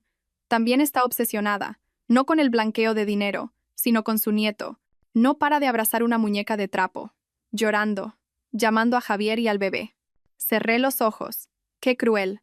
Madre e hijo habían creado su propio infierno. No fueron castigados por mi padre, sino por sus propios crímenes y su propia necedad. ¿Y Valeria? Pregunté por el último nombre. Valeria Gómez, dijo Alejandro. Fue condenada a 7 años, pero por buena conducta, salió en libertad condicional hace unos meses. ¿Ya está fuera? Me sorprendió. Sí, pero no le queda nada. Le confiscaron sus bienes y su familia en el pueblo reniega de ella por la vergüenza. Dicen que en cuanto salió, desapareció de la ciudad. Alejandro me mostró una foto tomada de lejos. Una mujer delgada, con mascarilla, con la cabeza gacha, subiendo a un autobús viejo. Se ha ido a algún pueblo perdido. Se ha cambiado el nombre para empezar de nuevo. El sueño de ser la esposa de un rico se acabó. Escuché el informe de Alejandro sin una pizca de odio. No sentí alegría ni satisfacción, solo cansancio y pena. El karma no perdona a nadie. Una vez estuvieron en la cima, pisoteándome sin piedad. Ahora, probaban las consecuencias de sus propios actos. Unos días después de escuchar las noticias de Alejandro, recibí un sobre extraño. No era correspondencia de la empresa ni publicidad. Era un sobre marrón viejo, enviado por correo certificado. El remite era la prisión central. Mi corazón dio un vuelco. Creía que todo había terminado. ¿Qué más quería Javier? ¿Pedir el indulto? Me senté en mi despacho, mirando el sobre durante un largo rato. Alejandro estaba a mi lado, con expresión seria. «Directora, ¿quiere que lo abra?» Negué con la cabeza. «No hace falta. Sal fuera. Esto es algo que debo afrontar yo sola». Cuando me quedé sola, respiré hondo y abrí el sobre con un abrecartas. Dentro no había una larga carta de súplica, sino un solo papel, un papel familiar hasta la obsesión. Era la demanda de divorcio. Pero esta vez, no era el papel que Javier me había arrojado a la cara, obligándome a firmar para irme con las manos vacías. Esta vez, en el apartado del demandante, estaba su nombre, Javier Soler, y debajo, su firma ya estaba estampada. Miré su firma de hace 3 años, elegante, arrogante, llena de poder. La firma de ahora era temblorosa, borrosa, casi irreconocible. Junto a ella, una nota manuscrita de apenas unas líneas con letra torpe. «Lo siento. No te pido que me perdones. Solo te pido que me concedas la liberación. Firmo para devolverte la libertad. Elena, te mereces ser feliz». Me quedé quieta, y de repente, las lágrimas brotaron. No lloraba por él, lloraba por mí. Por los 3 años de juventud ciega, por el hijo perdido y por las 30 bofetadas injustas. Hace 3 años me arrojó un papel para despojarme de todo. 3 años después, me enviaba un papel para suplicar la liberación de su propia conciencia. Cogí un bolígrafo con calma. Mi mano no temblaba. Firmé mi nombre, Elena del Prado. Ya no era la esposa de Javier. Era Elena, la hija de mi padre, la directora de Serena. Cuando la tinta se secó, dejé de llorar. Me sentí ligera, como si me hubiera quitado la última carga. Las 30 bofetadas, el dolor por la pérdida de mi hijo, la traición, todo, con esta firma, quedaba atrás de verdad. Doblé la demanda, la metí en un sobre y la envié a mi abogado. Este capítulo de mi pasado, a partir de hoy, estaba oficialmente cerrado. Hoy es un día especial, es mi 30º cumpleaños. Hace 3 años, en el día de aquella pesadilla, también me preparaba para mi cumpleaños, con un vago temor por la frialdad de Javier. Este año ya no tengo miedo. Estoy en el balcón de uno de los apartamentos de Serena. Decidí no volver a la lujosa villa ni quedarme para siempre en la residencia militar de mi padre. Con mi sueldo, he comprado a plazos un pequeño apartamento en el mismo edificio que levanté con mi sudor y mis lágrimas. Quiero vivir entre la gente que confió en mí. Miro el bullicio de la calle. La ciudad está en plena hora punta matutina, vibrante y llena de vida. Ya no soy la esposa del presidente, aislada en un castillo. Soy parte de esta vida, sencilla y real. Suena el teléfono. Es mi padre. Sonrío y contesto. «Diga, ¿Elena?» La voz de mi padre al otro lado es tan cálida y firme como siempre. «Sí, papá, soy yo. ¿Qué haces? ¿Sales a celebrarlo o te vas a pasar el día trabajando?» Me río suavemente. «No, estoy en casa, viendo el amanecer». Mi padre hace un sonido de asentimiento. Se queda en silencio un momento, y luego dice, con la torpeza de un viejo soldado poco acostumbrado a las muestras de afecto, «Feliz cumpleaños, hija». «Gracias, papá», digo con un nudo en la garganta. «Esta noche continúa. Ven a cenar a casa. He hecho tu guiso de lentejas favorito». «Sí», respondo, mi voz quebrada por la felicidad. «Iré ahora mismo». Cuelgo el teléfono, respirando profundamente el aire fresco de la mañana. El sol de la mañana me calienta el rostro. He perdido 3 dientes, pero he recuperado la sonrisa. He perdido un hijo, pero he recuperado a mi padre. He perdido a un marido terrible, pero me he recuperado a mí misma. El pasado está cerrado. El futuro nunca ha parecido tan claro y sereno. Sé que el camino por delante es largo. Quizás conozca a otro hombre, o quizás no. Pero eso ya no importa. Lo importante es que estoy lista, sola y libre.